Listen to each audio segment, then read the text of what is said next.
The history of Lake Bluff is a great example of the American experience, paralleling what was happening in the United States in the 1800s and 1900s. Shown here is a 1926 mural in East School depicting the French explorers Marquette and Joliet landing on the bluffs of what we now call Lake Bluff.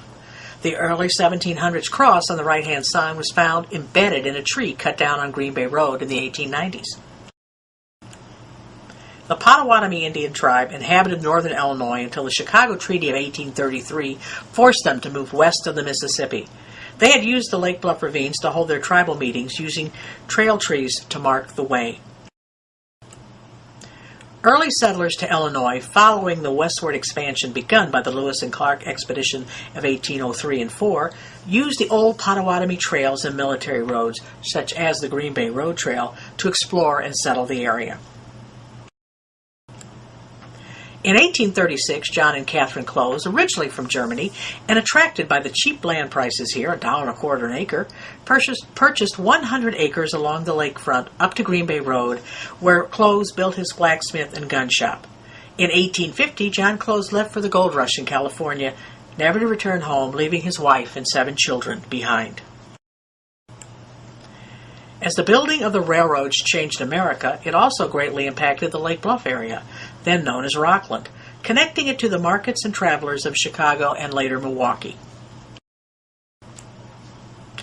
Catherine Close and another resident built the first flourishing business, a brickyard, which lasted until the beginning of the 20th century, supplying bricks to the surrounding communities. After the Civil War, where our community sent 8 men to join the Union Army and 4 died before it ended, the Rockland Union Church, forerunner of the current Union Church, was established in 1866. It was torn down in 1899 to make way for the electric railroad line to Libertyville. In 1869, the first school was opened opposite the Rockland Union Church. Prior to that, local school children attended school in either Lake Forest or North Chicago. In 1911, the building was moved to Roundout, where it became a church and later a home. It is still there.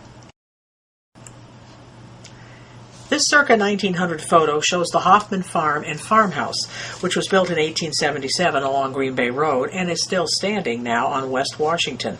The farm was adjacent to the Dwyer Stagecoach Stop and Tavern.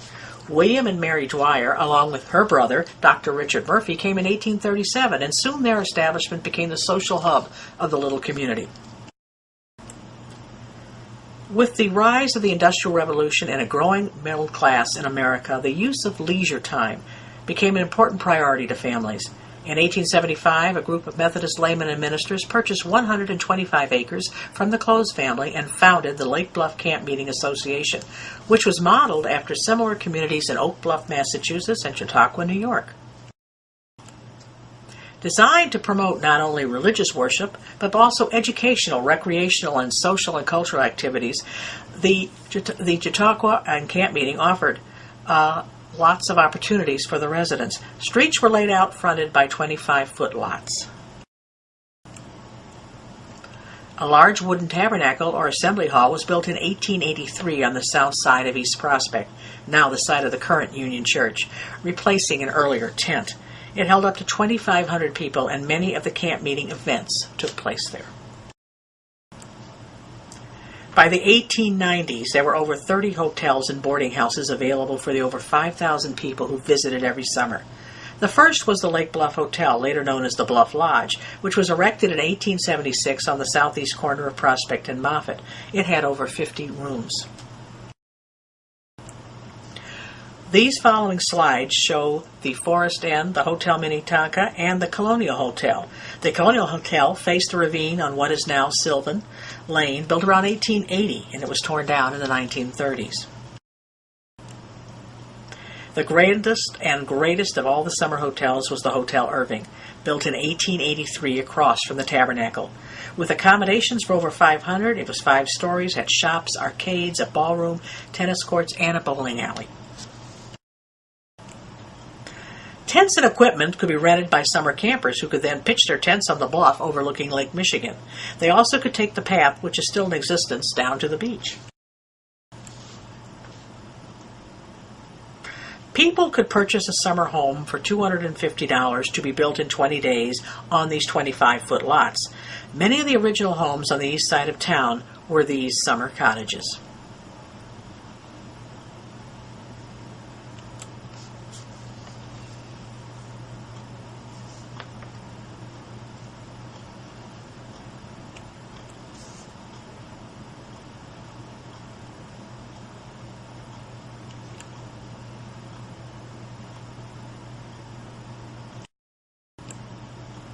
Frances Willard, founder of the Women's Christian Temperance Union, spent her summers in Lake Bluff, and together with other avid temperance leaders like Mrs. Lucy Hayes, wife of the President of the United States, founded the National Prohibition Party here in 1881.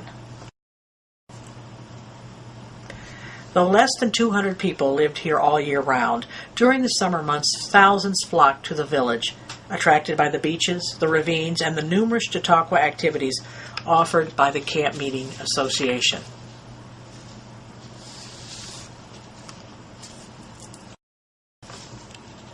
The younger members of the families who returned every summer took full advantage of the many recreational and natural resources of Lake Bluff, including the newly popular sport of tennis. The ravines provided cooler temperatures and lush shade to women who had to conform to the cumbersome and heavy fashions of the day. One recreational attraction was Artesian Lake, which was approximately 10 acres in size, stretching from the current Artesian Park up to Gazebo Park. Providing swimming, boating, and picnicking in the summer and ice skating during the winter months, it was a popular spot until it was drained in 1904. The Lake Bluff Country Club was built in 1897 on the southeast corner of Center and Moffett after the Hotel Irving burned. Its members benefit from its bowling alleys, its tennis courts, and the second-floor games and ballroom. It was open from April to October, and it soon became the social hub for the village. It was disbanded and torn down in the 1930s. In 1894, 6 homeless children from Chicago were brought to Lake Bluff and housed in a summer cottage. The next year, James and Marilla. The orphanage was eventually to house up to 200 children, and it has its own hospital, bakery, and for a while its own school. As the orphanage concept was phased out in the 1960s, the Lake Bluff campus was closed, and the buildings were torn down in 1979. The grounds were sold to developers. The orphanage was located in the 200 block of Scranton and North Avenues between Evanston and Glen. As the popularity of the camp meeting declined towards the beginning of the 20th century, Lake Bluff incorporated as a village in 1895 to be able to take on many of the services previously done by the Camp Meeting Association. As the village of Lake Bluff began to evolve in the early 1900s, certain landmarks still in existence were built. The train station in 1904 and the village hall in 1905 are probably the most prominent. Replacing the old one-room schoolhouse was a new 4-room brick building housing grades up to 8th grade. Additions were made in 1922 and then again after World War II. Since the 1880s, there has been a grocery store in the northwest corner of Scranton and Walnut. Originally a wooden structure operated by Rosenthal and Helming, it partially burned and was rebuilt around 1902 as a brick building, which is still used as a grocery store. The Merchants Block dated to the turn of the 20th century and housed a grocery, drugstore, real estate, and other offices on the second floor. It also housed the village offices until the village hall was erected in 1905. The Merchants Block burned in 1917. The north side of Scranton, in the days just before World War I, had a wooden sidewalk, which led past Helming's Grocery, the Little Post Office, which was presided over by Isabella Ross, postmistress and piano teacher, and a modest jewelry store. Several Chicago industrialists and businessmen, grown wealthy by the success of Chicago's industrial age, looked north of the shoreline to build their large, imposing summer homes in a halcyon time before the Great War. One of them was Harry and Bessie Clow residence, which was built in 1909. Clow was the president of Rand McNally, and he chose Benjamin Marshall, prominent Chicago architect who designed the home high on the bluffs and bordered by the ravines which led to the lake. Jens Gentian, Americans. The inclusion of the United States in World War I in 1917 brought a patriotic fervor not only to the country, but specifically to Lake Bluff. The village sent more men and raised more money than any town of our size, prompting the Chicago Tribune to declare Lake Bluff the most patriotic town in the United States. The residents also raised money to send an ambulance and local volunteer driver to France to help in the war effort. After the war, when Johnny came marching home, he found the village in the midst of a facelift. The boom years of the 1920s brought new brick buildings and businesses to the uptown area. Lake Bluff was on its way from shedding its small-town look to becoming a full-fledged North Shore suburb. In 1924, the village contracted with nationally known municipal planner Jacob Crane to develop a new look for Lake Bluff's business area. This sketch shows what is now the corner of Sheridan Road and Scranton Avenue was to look like. The crash of 1929 and the subsequent Great Depression ended all plans for new development and expansion. These two views of a section of the Uptown Business District, one from 1928 and the other from 1938, shows that visually little has changed in the past 80 years. One of the reasons that in the year 2007, part of the business district was listed on the National Historic Register. The top view shows the site of the Lake Bluff Library from 1958 to 1975, when the current library was built. This modest structure was the home and business of Graham Munch's drugstore beginning in the 1930s. When he retired, he gave the first floor for the library while retaining his residence on the second floor. Artesian Park on the bottom was the former site of the town dump from 1920 until the 1930s, when it was turned over to the Park District. After the Second World War, the baby boom era with its population growth also reached Lake Bluff. New housing was begun in the 1950s, known as the North Terrace, and the 1960s brought the development of both the East and West Terraces, along with 3 new schools, the Junior High in 1955 and West School in Knollwood and Central School in the 1960s.